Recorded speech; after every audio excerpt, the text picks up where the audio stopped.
The wind carried my words away, leaving only silence. Welcome to my channel. Subscribe and enjoy my new stories every day. The morning light streamed through the half-open blinds, scattering patches of brightness across my mahogany desk. I sat there, staring at my computer screen, barely reading the words that glared back at me. This was my study, a room I had once cherished as my sanctuary, a place to sip coffee and make sense of my day before the world demanded my attention. But now, it felt suffocating. The framed family photos on the wall mocked me with their frozen smiles, every captured moment a lie I hadn't realized until now. Claire's laugh from the kitchen drifted into the room, light and airy, as she talked to our daughter, Hannah. It was the same laugh that had first drawn me to her, 15 years ago at a college party, when the air smelled of cheap beer and freedom.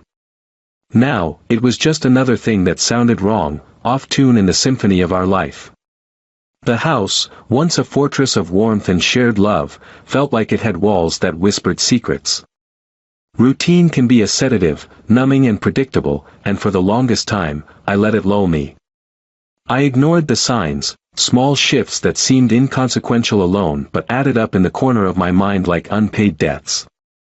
The new perfume she wore, the way she smoothed her hair before leaving for her so-called work trips, the glances at her phone that came with a faint, secretive smile. But the human mind is stubborn, clinging to comfort and denial until it's forced to let go. It was Thursday morning when it all began to unravel. The sun was still inching over the horizon when Claire hurried down the stairs, already dressed for her latest business trip. She moved with purpose, the wheels of her suitcase bumping down the stairs, each thud a countdown. I looked up from the newspaper I wasn't really reading and forced a smile. Early start? I asked, the question tasting bitter in my mouth. She nodded, already halfway to the door. New client meeting. Big project. It's going to be a long one. Her voice was clipped, efficient. I searched for a trace of hesitation, guilt, anything, but Claire was polished, perfect. She had practiced this, I realized with a pang, and the thought unsettled me. The kids bounded down the stairs, their chatter breaking the tension as they hugged her goodbye. Claire's face softened as she knelt to their level, pressing quick kisses on their foreheads. I'll be back before you know it, she promised them, glancing up at me with an expression that dared me to question her. Then she was gone, her scent, a blend of vanilla and something sharper, lingering behind like an uninvited guest. The front door closed with a soft click, and an uncomfortable silence blanketed the house. I turned back to the kitchen table where the remains of breakfast lay abandoned. My phone buzzed, snapping me out of my thoughts. It was a text from my colleague Mike, asking about a report due later that day. I responded with something generic, my mind already drifting back to Claire and the unshakable feeling that something was wrong. That evening, the house was subdued. Hannah and Eric, our younger son, played quietly in the living room while I fixed dinner. The sound of their laughter, once soothing, grated against my nerves. I set plates down on the table, the clatter of ceramic breaking the spell. Dinner's ready. I called, my voice strained. Hannah looked up, a question in her eyes. When's Mom coming back? Saturday night, I replied, trying to sound casual. But even I could hear the tightness in my tone. After the kids were in bed, I lingered in the living room, staring at the muted TV. Sleep evaded me, replaced by a gnawing unease that twisted my gut. I tried to reason with myself. Maybe it was just a bad week, stress from work, the usual midlife anxieties. But those excuses felt thin, like a fragile film over a deep wound. The next day, I combed through the phone records during my lunch break. It felt wrong, betraying a decade and a half of trust by crossing into her private world. But doubt has a way of eroding reason. I found it almost immediately, a number I didn't recognize, repeated dozens of times, like a drumbeat in the background of our life. The area code wasn't local. It matched the one from a city Claire had mentioned in passing, but not one tied to her usual work haunts. My chest tightened. I jotted it down and ran a search. It was registered as a VoIP number, anonymous and easily concealed. A sharp chill ran through me, hardening into resolve. This was more than a business call. This was deliberate. That evening, I pretended everything was fine. I laughed at Eric's retelling of his school day and helped Hannah with her science project. But my mind was elsewhere, calculating the next move. When the house settled into its quiet night, I made a call to my old college friend, Alan, a private investigator who owed me a favor from back when we shared dorm rooms and studied until dawn. "Hey, Alan. I need your help," I said, not bothering with pleasantries. His pause said more than words. "You're serious, aren't you, Jack?" "More than I'd like to admit." The next day passed in a blur of obligations and forced smiles. My phone stayed silent, except for the brief update from Alan confirming he'd begun his work. It wasn't until late Saturday night, after Claire's return, that the first real crack appeared. She came home, breezy and light, with a story about an exhausting 2 days. I watched her unload details that were too polished, too rehearsed. The gap between her words and reality felt wide enough for me to fall into. She kissed me goodnight and sank into bed, falling asleep almost immediately. I lay next to her, eyes wide open, feeling more alone than ever. Sunday morning, the kids played outside while Claire caught up on laundry. I joined her in the laundry room, leaning against the door frame. "Everything go okay?" I asked, the question loaded. She looked up from folding clothes, startled. "Of course. Why?" I shrugged, trying to seem casual. "Just asking." Her eyes darted back to the pile, fingers moving more quickly than before. A silent moment passed between us, thick with unspoken words. Alan's call came earlier than expected, a whisper against the quiet hum of Sunday afternoon. I sat in my study, watching Claire in the backyard through the half-closed blinds. She stood with Hannah, their laughter floating in through the cracked window, a sound that had once been the foundation of my peace. Now it felt foreign, taunting. My phone vibrated on the desk. I picked it up on the first ring. "Jack, I've got something," Alan said, his tone devoid of the usual camaraderie we once shared. "Go on," I replied, trying to sound detached, but my heart was already hammering. "I traced the number," he continued. "It's linked to a burner phone, VoIP-based. But there's more. She's been seen with a guy, a project manager named Paul. Apparently, he's well known around her office for being social, let's put it that way." The words sucked the air out of the room. I gripped the phone tighter, feeling the sharp edge of betrayal cut deeper. "How sure are you?" I managed, though I already knew the answer. "Photographic proof," Alan confirmed. "Do you want me to send it?" I hesitated, bile rising in my throat. Part of me wanted to throw the phone across the room, shatter it into silence. But denial had no place here anymore. "Yes." The ping of his email came through seconds later. I clicked it open and stared at the attached images. Claire, leaning into a man I recognized vaguely from office gatherings, her face lit with a smile reserved for moments I thought belonged to us alone. One image showed them entering a boutique hotel, her hand trailing behind as he led her in. I closed my eyes, the room spinning as if the floor had been pulled out from under me. This was it. Proof, solid and undeniable. A cold clarity settled over me, different from the simmering rage I had expected. This was no longer a suspicion, it was a fact. And facts required action. The afternoon sun shifted, casting shadows across the room. I opened my eyes and forced myself to focus. The hum of the laundry machine down the hall brought me back to the present. I walked to the kitchen, pausing to steady my breath before turning to Claire, who was sorting laundry with deliberate precision. "Hey," I said, trying to sound casual, though my voice wavered. She looked up, tucking a stray strand of hair behind her ear. "Hey yourself. Everything okay? There was an edge to her smile, a carefulness that confirmed everything Alan had just laid out. I nodded slowly. Yeah. I was thinking we could take the kids out for dinner. It's been a while since we did that. Surprise flickered across her face, quickly masked by a practiced warmth. Sure, that sounds nice. Dinner at the local Italian spot was a scene I had curated for years, a place of comfort where the staff knew our names, where the kids raced to claim their favorite booth. Claire sat across from me, her laughter with the children genuine, but now it grated on my nerves. I watched her, every gesture a calculated move in a game I hadn't realized we were playing. Later that night, as the house settled into sleep, I stayed up, rehearsing the confrontation in my mind. What words could pierce through her veneer of practiced calm? What reaction would break through mine?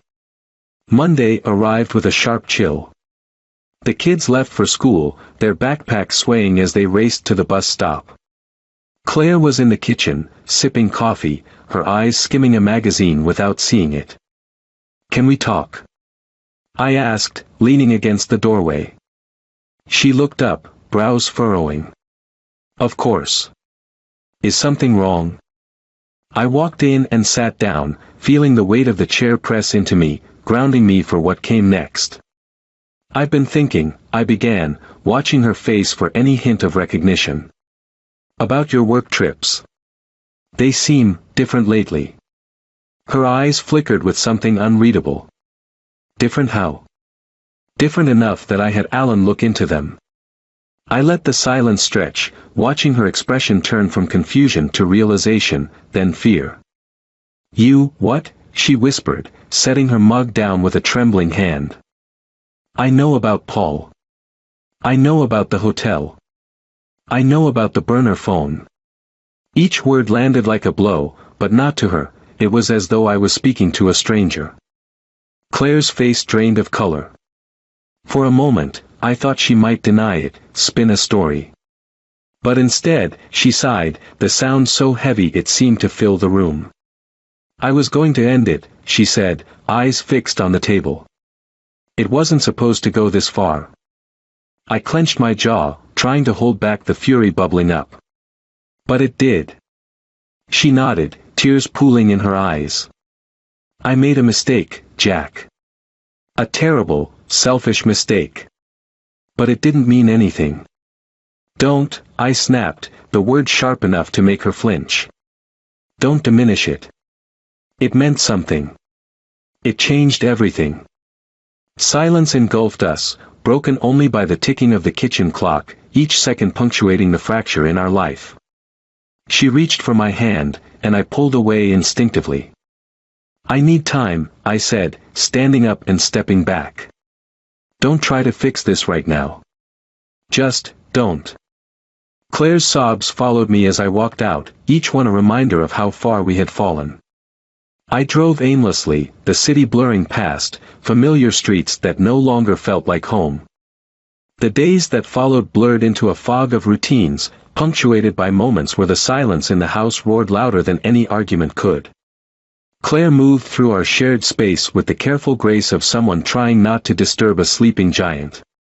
The kids sensed it too, their laughter, once spontaneous and bright, now sounded stifled, as if they were performing for an audience who couldn't applaud. I spent more time in the garage, pretending to work on the old motorcycle that hadn't run in years. The tools felt solid in my hands, the clank of metal on metal a comforting echo. Out here, I didn't have to think. Out here, the betrayal was just a whisper at the back of my mind, not the shout that met me in the quiet of our bedroom or at the dinner table. Claire tried to talk, of course. She'd corner me when the kids were at school, her eyes pleading for a conversation I wasn't ready to have. Jack, she said one morning, her voice breaking as she spoke my name. We need to talk. I need you to understand. I understand perfectly, I cut her off, not looking up from where I was tightening a bolt. I'm just not interested in listening right now. Her sigh was soft, defeated. She stood there for a moment longer, the silence between us thick, before walking away. The door creaked shut behind her, and I let my wrench drop to the floor, the clang slicing through the air. That night, as we sat at the table, Hannah asked, "Can we go to the lake this weekend? It's been ages." Her voice was hopeful, her eyes darting between Claire and me, searching for normalcy. I met her gaze and forced a smile. "We'll see," I replied, my voice hollow. Claire glanced at me, something unreadable in her eyes, but said nothing. The meal continued in silence, the clink of forks on plates the only sound. After dinner, I retreated to the study, a glass of whiskey in hand. I thumbed through the pages of an old book, not absorbing any of the words. Memories flooded in, uninvited and painful. The weekend trips Claire and I had taken before everything began to fall apart, the stolen moments when we were simply a couple in love, not the fractured pair we had become. A soft knock at the door pulled me from the memories. Claire stood there, her eyes rimmed red, hair pulled back in a messy ponytail that made her look younger, more vulnerable. "Can I come in?" she asked.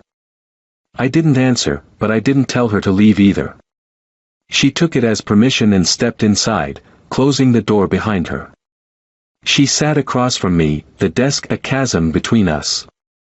"I know I have no right to ask you for anything," she began, her voice barely above a whisper. "But I need you to hear me, if only once."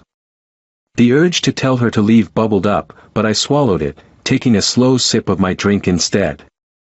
I nodded once, a curt, mechanical gesture. "It started small, just conversations at work," she said, fingers twisting together. "Paul was different. He listened.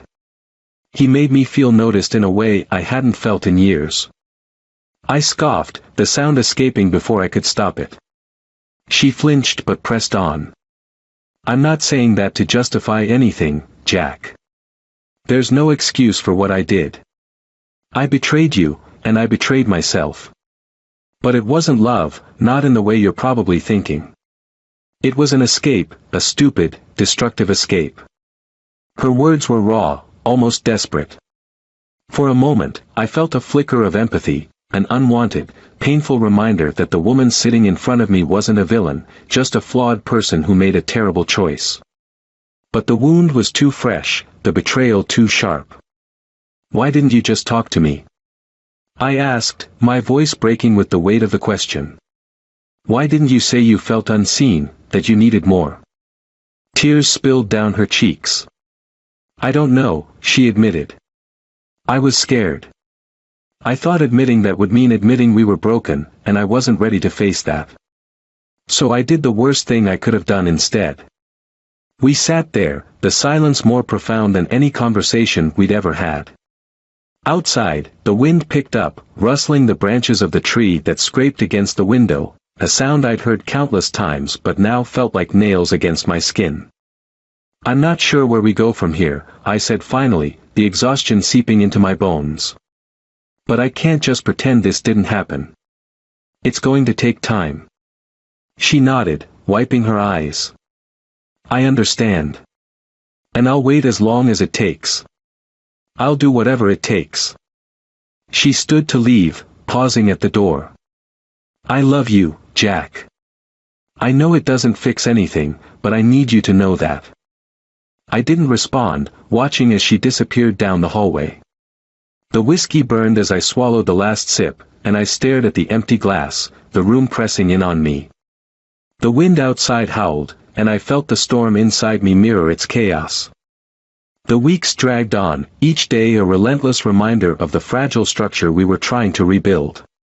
Claire and I coexisted in the same house, bound by routine but severed by an invisible chasm that widened with each passing day. Our conversations were clipped, polite, like two strangers forced to share the same table at a crowded cafe. The kids sensed the shift, their eyes watching us warily, searching for signs that everything might return to normal. But normal had become a foreign country I couldn't find my way back to. One Saturday, a month after our confrontation, Hannah came into the study, a framed photo in her hands. It was from our last trip to the lake, all of us standing barefoot on the dock, the sun setting behind us. I barely recognized the man in the photo, tanned, grinning, one arm around Claire and the other ruffling Eric's hair. It felt like another life, a version of myself buried under layers of betrayal and regret. "Can we go back to the lake soon, Dad?" Hannah's voice was small, hopeful. I looked at her, the hope in her eyes and knife twisting in my chest.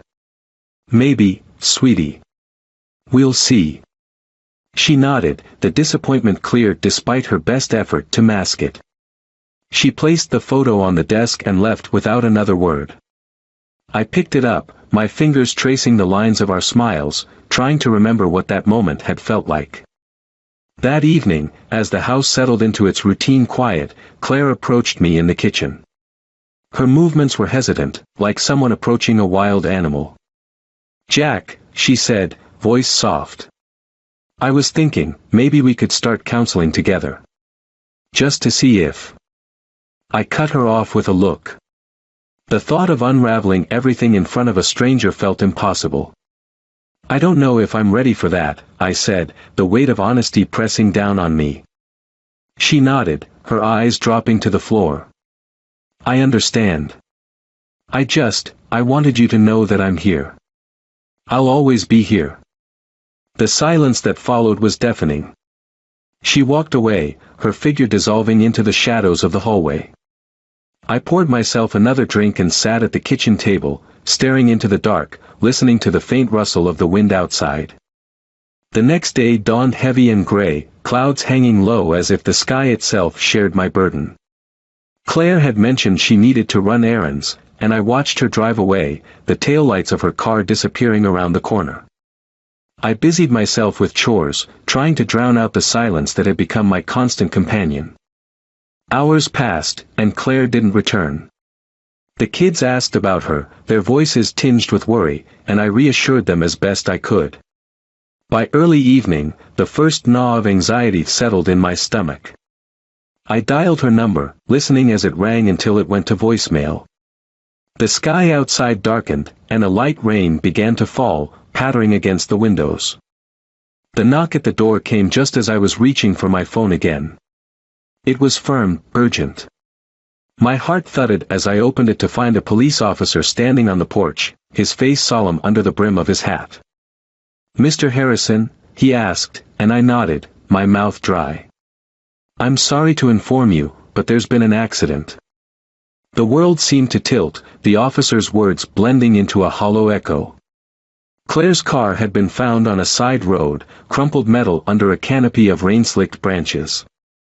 The cause was unclear, a moment's distraction, a sudden swerve, but it didn't matter. She was gone. Grief hit me in a silent wave, no tears, just numbness. The officer's voice faded into the background as the weight of loss settled like a stone in my chest. I stood there long after he left, the rain seeping into my clothes, unable to move. Days passed in a blur of condolences and arrangements, each one sharp and surreal. The house, once full of tension, now felt cavernous and empty. Friends and family filled it for a time, their whispers and worried glances a reminder that life went on, even when it felt impossible. It wasn't until the night after the funeral, when the kids were asleep and the house was finally quiet, that I allowed myself to look at her things. Her closet, still holding the faint scent of her, the makeup she'd left out on the bathroom counter, the book by her side of the bed. Each item whispered a story I would never get to hear the ending of. As I sat in the silence, the realization hit me like a blow, all the conversations we never had, the forgiveness I hadn't been ready to give. I thought back to that night in the kitchen, the last time she'd said she'd always be here. And now she was gone, taking with her the chance for apologies, for mending, for understanding. The finality of it was suffocating. I walked to the study and picked up the photo Hannah had left, the four of us on that dock. My fingers trembled as I set it back down, the sound echoing in the empty room. The rain outside picked up, lashing against the windows as if the sky itself was mourning. And for the first time, I let myself cry.